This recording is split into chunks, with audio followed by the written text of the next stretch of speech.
เดี๋ยวช่วงนี้จะพาคุณผู้ชมไปที่จังหวัดอุดรธานีกันแน่ค่ะเพิ่นได้มีการแถลงความคืบหน้างานมหกรรมพืชสวนโลกซึ่งก็มีความคืบหน้ามากกว่า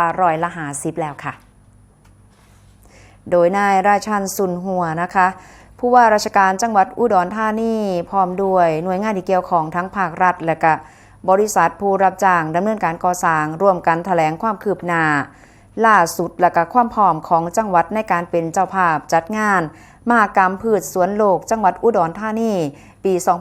2569 ยืนยันว่าการเตรียมการกะในทุกมิติทั้งด้านกายภาพโครงสร้างพื้นฐาน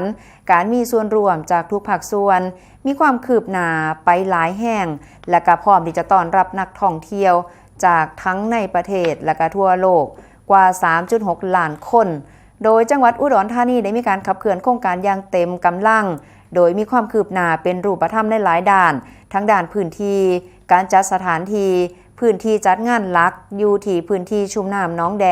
ตำบลกุดสะบนเนื้อที่กว่า 1,030 ไร่ได้รับอนุญาตให้ใส่พื้นที่อย่างเป็นทางการแล้วและก็มีการปรับสภาพพื้นที่จัดงานเสร็จสมบูรณ์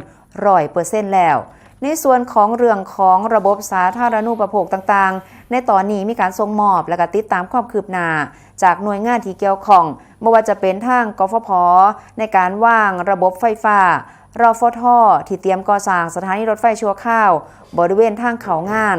นอกจากนี้ก็มีการเตรียมแผนการจัดจราจรพื้นที่จอดรถรอบนอก6 แห่งเพื่ออำนวยความสะดวกแก่ผู้มาเยือนและก็เตรียมจุดบริการทางการแพทย์4 จุดภายในงานพร้อมกับระบบทางการแพทย์ทางไกลและก็รถ EV